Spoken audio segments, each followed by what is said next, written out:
Bonjour et bienvenue à notre première visite en direct. Donc je m'excuse pour le petit contretemps, on a un petit souci technique. Donc bienvenue à cette visite en direct d'un des sites de traitement du Citrad. C'est notre première visite en direct. Voilà, donc je suis Marion Redon, je suis chargée d'animation pour le Citrad, donc le syndicat de traitement des déchets de l'Ardèche et de la Drôme. Le Citrad a été créé en 1992 pour une mission de service public qui est le traitement des déchets ménagers des habitants du territoire. Donc, on va voir la carte du territoire. Donc, nous sommes sur le nord-centre Drôme-Ardèche. Nous regroupons 12 structures intercommunales, soit 337 communes et 520 000 habitants. Au Citrad, donc, nous avons un centre de tri des collectes sélectives, donc vraiment pour le conteneur jaune et le conteneur bleu, et 3 centres de valorisation des déchets ménagers résiduels, donc le sac poubelle. Aujourd'hui, donc, nous sommes en direct du site d'Étoile pour une visite avec ma collègue donc, Élise Bonissol, qui est chargée d'animation. Donc Élise va partir sur le site avec vous en visite. Ensuite, on reviendra sous ce même chapiteau pour un interview d'Éric Julliard, qui est responsable d'exploitation. Et ensuite, on répondra à vos questions. Donc n'hésitez pas, si vous avez des questions, à les noter en commentaire. On prendra un temps pour y répondre. Merci et bonne visite. Donc, je vais laisser la parole à Élise. Élise, est-ce que tu nous entends? Donc, Élise en direct du site. Et oui, Marion, et bonsoir à tous. Donc, je me trouve effectivement en direct à l'intérieur du bâtiment. Donc, on est dans le centre de valorisation des ordures ménagères d'Étoile-sur-Rhône. Ici, dans ce centre, on va traiter les ordures ménagères, c'est-à-dire le sac poubelle, de 9 collectivités de notre territoire, aussi bien du côté Drôme que du côté Ardèche. Ça représente 70 000 tonnes de déchets qui sont traités chaque année. Donc, ce qui va nous intéresser dans ce sac poubelle, c'est 2 sortes de déchets principalement. La première catégorie, ce sont les déchets organiques qu'on va pouvoir transformer en compost. Et la deuxième partie, eh bien, c'est ce qu'on appelle les déchets combustibles, c'est-à-dire une grande partie des plastiques qui ne sont pas recyclables, également des textiles sanitaires. Et ces déchets combustibles vont pouvoir être utilisés en valorisation énergétique. Je vais vous expliquer tout le fonctionnement au fur et à mesure de notre visite. Donc dans un premier temps, les camions poubelles vont passer dans les rues de vos villes et de vos villages. Ils vont récupérer les sacs poubelles que vous avez déposés dans les conteneurs d'ordures ménagères et ils vont les apporter directement ici sur le site. À l'entrée du site, ils vont être pesés et identifiés avant de venir décharger les déchets directement dans la zone de la fosse de réception qui se trouve juste derrière moi. Donc cette fosse de réception, elle va récupérer les déchets. On va en profiter pour organiser la zone avec la pelle mécanique qui va retirer d'éventuels encombrants qui auraient pu se retrouver dans les ordures ménagères. Et puis après, il y a le grappin qui va prendre les déchets et qui va les placer sur l'alimentateur pour que les déchets partent dans les machines de tri. Cette fosse, elle permet de stocker environ 48 heures d'apport.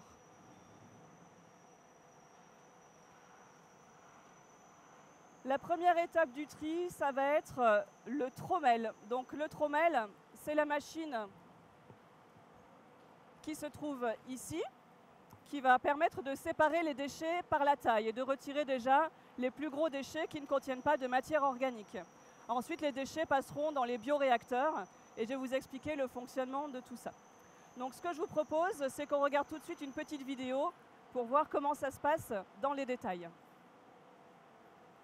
Donc là, on voit le camion poubelle qui est en train de déposer ses déchets avec la pelle mécanique qui va organiser la zone pour le grappin. Les déchets donc, vont monter dans le trommel. Le trommel, il faut imaginer une sorte de tube percé qui tourne comme une passoire cylindrique. C'est tout simple. Les gros déchets ne vont pas réussir à passer à travers la maille, alors que les petits déchets vont pouvoir tomber à travers. Donc ce trommel, il permet de retirer déjà tous les plus gros déchets, des bâches en plastique, des gros sacs. Et ces déchets vont constituer la première partie des déchets combustibles. Les autres déchets qui sont plus petits vont passer à travers la maille. Ils vont tomber sur un autre tapis roulant qui va les emmener dans les bioréacteurs. Donc là, on voit l'intérieur du trommel. Ils ont des lames pour ouvrir les sacs, pour que les déchets puissent bien se disperser. Là, on a un exemple de bâche en plastique qui est retirée par le trommel. Et là, donc, ce sont nos déchets qui sont plus petits qui vont passer dans les bioréacteurs. Alors, ces bioréacteurs, ce sont en fait des tubes de préfermentation. Les déchets vont tourner à l'intérieur, on les met d'un côté, ils vont avancer en tournant, ils vont mettre à peu près 2 jours et demi pour traverser le tube. L'objectif, c'est qu'avec la chaleur produite par la fermentation des déchets, tous les déchets organiques qui étaient dans les sacs poubelles en fait, vont commencer à fermenter et ils vont se casser en petits morceaux. C'est exactement ce qu'on veut, parce qu'ensuite, ça va nous permettre d'isoler la matière organique des autres déchets sur la chaîne de tri.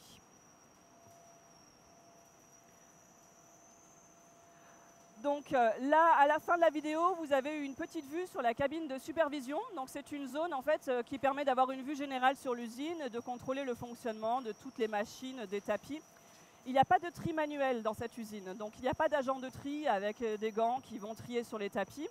Ce sont que les machines qui assurent le tri. Donc les gens qui travaillent dans l'usine, ce sont principalement des conducteurs d'engins, des électromécaniciens et des gens qui vont assurer la maintenance et la bonne exploitation du site. Donc là, je me trouve devant un des 2 bioréacteurs. Donc vous voyez, ces bioréacteurs, ils vont tourner en permanence, jour et nuit. Et c'est vraiment à l'intérieur de ces tubes, qui mesurent 48 mètres de long, que les déchets organiques vont commencer à fermenter, à se casser en petites miettes. Et c'est ce qui va permettre ensuite qu'on puisse les récupérer. À la sortie des bioréacteurs, les déchets vont monter sur le tapis roulant qui se trouve ici. Et il va y avoir un deuxième trommel qui va retirer encore tous les autres déchets combustibles. Donc imaginez des morceaux de sac en plastique, des pots de yaourt, une couche.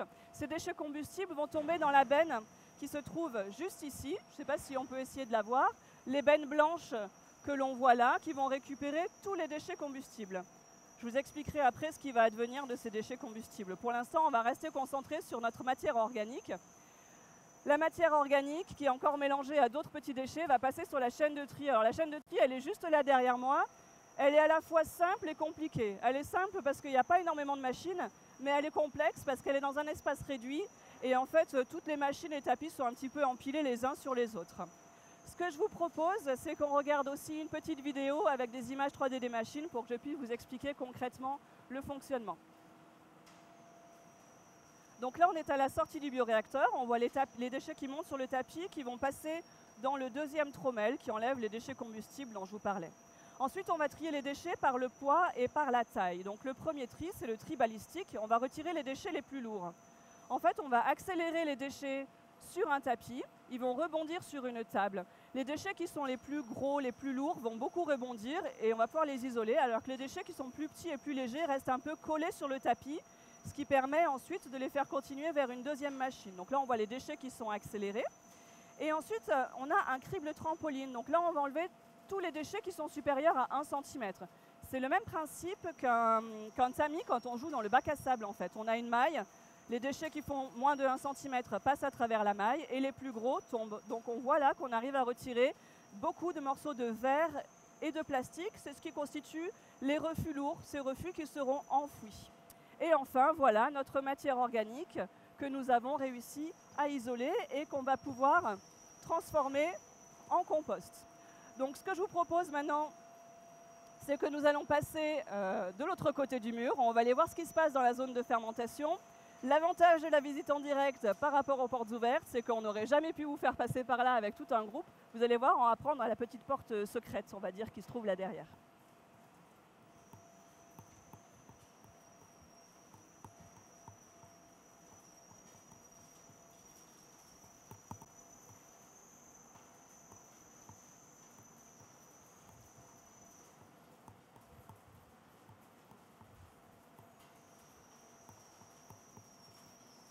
Alors j'imagine qu'avec mon micro, vous entendez aussi tout le bruit de l'usine. On est dans l'ambiance ensemble.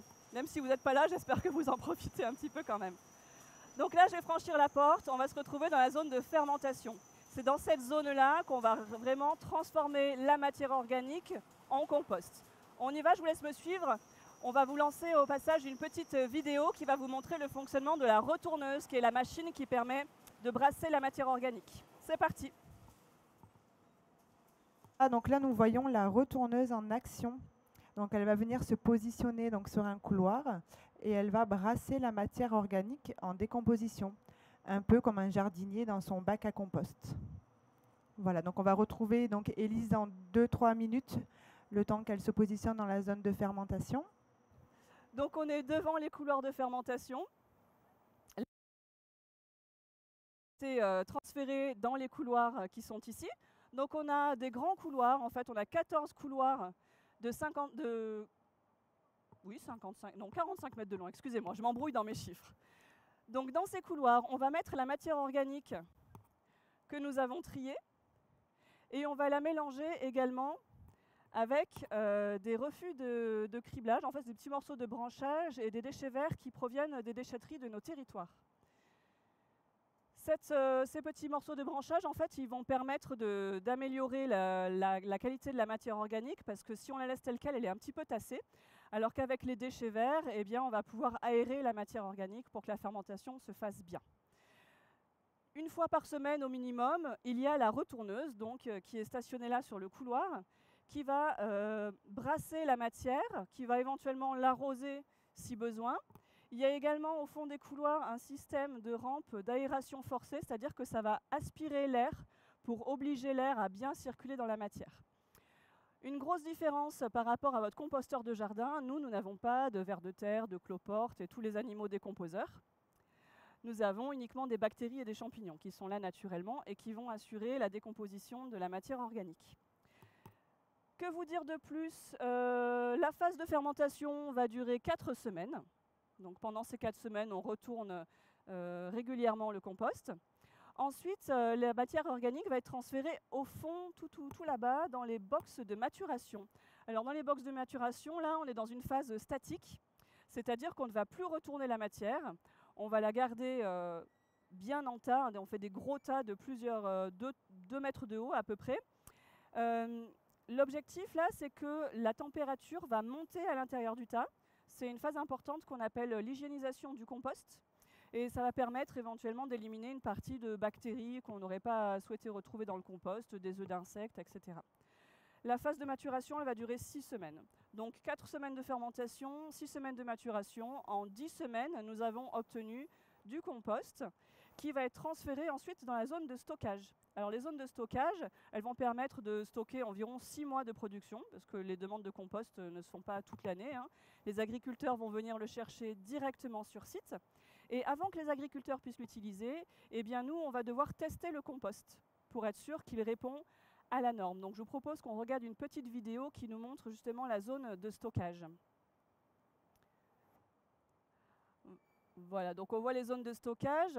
Le compost est stocké en gros tas qui font plus de 3 mètres de haut. Et sur chaque lot de compost qui est produit, eh bien, nous allons prélever des échantillons qui vont être envoyés dans 2 laboratoires indépendants. Ces laboratoires vont vérifier que notre compost correspond à la norme NFU 44051 sur les amendements organiques. Donc, c'est-à-dire qu'on va tester la présence de matières inertes, du verre ou du plastique. On va tester la présence de produits chimiques. On va tester également la présence de bactéries pathogènes. Et puis, bien évidemment, on va aussi tester les qualités agronomiques du compost avec le pourcentage de matière sèche, de matière organique, d'azote, de potassium, etc., etc. Voilà, je pense avoir fait à peu près le tour de ce qu'on peut voir ici. Je vous propose de retrouver Marion qui est en direct avec Éric Julliard, qui est le responsable d'exploitation du site.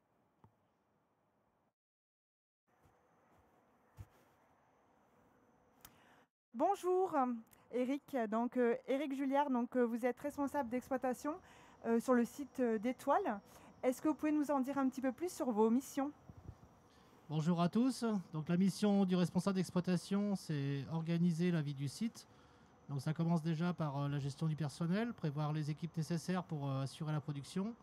Et ensuite, organiser la maintenance des installations, prévoir le matériel, garantir la sécurité du personnel qui travaille et des clients extérieurs, les apporteurs. Et puis aussi répondre à toutes nos contraintes réglementaires, parce que le site est régi par un arrêté préfectoral qui nous impose de contrôler énormément de paramètres pour répondre aux exigences environnementales. Voilà, on se demandait aussi combien de personnes travaillaient sur ce site. Donc le site emploie une vingtaine de personnes. Donc comme on l'a dit tout à l'heure, c'est principalement, alors l'encadrement est composé donc d'un responsable d'exploitation et de chef d'équipe, un responsable de maintenance, et ensuite on a des conducteurs d'engins, c'est en grande partie des agents d'entretien et un service maintenance avec des électromécaniciens. Donc le site fonctionne en fait tous les jours. Sur quels horaires, le week-end, la nuit, le soir, je ne sais pas exactement. Alors le site il est ouvert du lundi au samedi. Donc la production a lieu de 5h30 à 20h du lundi au vendredi. On a un poste de production le samedi matin. Et le samedi après-midi, il y a un poste de travail qui est consacré à la maintenance et à l'entretien. Et on est aussi également ouvert les jours fériés, souvent en poste du matin, parce qu'en fait les collectes ont lieu les jours fériés et nous, on doit réceptionner ces camions-là. Et ça nous permet aussi de traiter les déchets qui sont produits à ce moment-là. Super. Alors avec Élise, tout à l'heure, on est allé dans la zone de stockage. On a pris un petit échantillon du compost. On aimerait en savoir un petit peu plus sur le nombre d'agriculteurs qui viennent récupérer ce compost, par exemple. Donc le compost produit sur Étoile, il est commercialisé auprès de 35 clients qui sont des agriculteurs et des arboriculteurs. Et donc le compost, il est utilisé dans un rayon de 20 à 30 km autour du site. Et sur ces 35 clients, ils se partagent à peu près moitié-moitié entre arboriculteurs et producteurs de semences. D'accord. Est-ce que vous pouvez nous parler un peu de la valeur agronomique de ce compost ? Alors pourquoi utiliser du compost en agriculture ? L'intérêt, c'est que le sol, par nature, est composé de 80% de matière minérale. Donc l'objectif du compost, c'est d'abord un apport de matière organique et également un apport de phosphore et de potasse. Ce sont les principaux éléments qui vont pouvoir enrichir le sol et lui redonner une structure. Ça va permettre le développement des vers de terre et le développement de tous les insectes qui vivent dans le sol. Et également le développement de champignons. Voilà, et puis pour notre dernière question, le tonnage, combien de tonnes on produit de compost par an sur le site d'Étoile ? Donc la production de compost, elle est autour de 17 000 tonnes par an. Et ces 17 000 tonnes sont commercialisées. Alors généralement en deux périodes, puisque l'agriculture, il y a deux périodes d'épandage principales. Et sinon après, des fois, pour les arboriculteurs, ils le prennent aussi en dehors des saisons, c'est surtout en hiver, lorsqu'ils plantent les arbres pour la nouvelle saison. Merci Eric. Donc Élise nous a rejoint sur le plateau. Élise, je voulais te poser une première question par rapport à ta visite.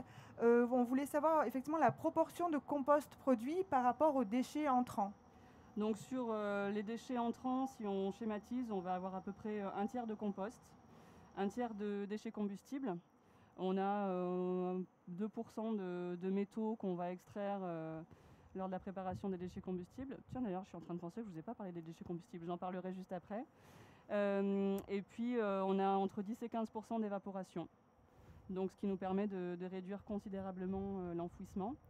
Donc pour rebondir sur les déchets combustibles, effectivement ils sont extraits, on les a vus, ils sont tombés dans les bennes blanches qu'on voyait à l'intérieur. Et ces déchets combustibles ensuite ils vont être envoyés sur le site de Beauregard-Barré, qui est un autre centre du CITRAD. Et là, en fait, dans ce centre de Beauregard-Barré, eh bien, on va préparer ces déchets combustibles pour qu'ils deviennent des CSR, ce qu'on appelle des combustibles solides de récupération. Donc concrètement, on va les broyer pour qu'ils soient réduits à des petits copeaux d'environ 2 cm. On va retirer les métaux qui se trouvent à l'intérieur. On va enlever aussi les déchets qui contiennent du chlore. Et puis, enfin, ils vont être séchés. Donc au départ, on avait des déchets très hétéroclites, comme un sac poubelle, une couche ou un morceau de textile. Et à la fin, on va se retrouver avec des petits copeaux fins, légers et secs. Ils vont être utilisés dans des chaufferies collectives ou dans des chaufferies industrielles à la place des énergies fossiles. Donc à titre d'exemple, si on brûle 1 tonne de déchets combustibles, on va économiser 500 litres de fioul ou 500 kg de charbon. Merci Élise. Donc effectivement, je regardais mon téléphone, donc on n'a pas de questions. Habituellement, quand on fait des portes ouvertes, les gens nous demandent depuis combien de temps le site est en fonctionnement. Le site d'Étoile, il a été mis en service en 2013. D'accord. On nous demande également si il est important de faire attention à vraiment ce qu'on jette dans le sac poubelle. Alors effectivement, c'est très important parce que ce que vous allez jeter dans votre sac poubelle, en fait, ça va impacter directement la qualité du compost. Par exemple, très simplement, dans les refus que nous sortons du site et que nous allons enfouir, il y a une très grande quantité de verre. Donc si le verre était correctement trié et s'il n'y avait pas de verre dans la poubelle d'ordures ménagères, on pourrait réduire l'enfouissement quasiment d'un tiers. Et ensuite, le compost donc, il va être normé. Et les éléments qu'on met dans la poubelle d'ordures ménagères qui peuvent nuire à la qualité du compost, ça va être des erreurs de tri. Donc par exemple des ampoules, des piles, des batteries, les médicaments, les produits chimiques, et puis plus largement tous les déchets électriques et électroniques qui doivent être déposés en déchetterie. Voilà, et notre dernière question, c'est combien d'agents donc, travaillent sur le CITRAD, au CITRAD, combien de personnel nous avons? Alors le CITRAD comprend 13 agents qui sont répartis dans un pôle administratif, ressources, un pôle technique et un pôle de communication et d'animation. Très bien, donc merci Élise, merci Eric d'avoir répondu à nos questions. Cette vidéo en direct va tourner sur Facebook, donc il n'y a pas de souci, vous pouvez la regarder, la diffuser, la commenter. Je vous retrouve pour nos prochaines portes ouvertes, je l'espère en présentiel, donc du site du Centre de tri des collectes sélectives de Portes-les-Valences. Voilà, restez bien connectés à nos réseaux sociaux et j'espère donc à bientôt. Merci pour avoir suivi cette visite, notre première visite en direct. Première visite en direct. Merci beaucoup. Merci à tous. Merci.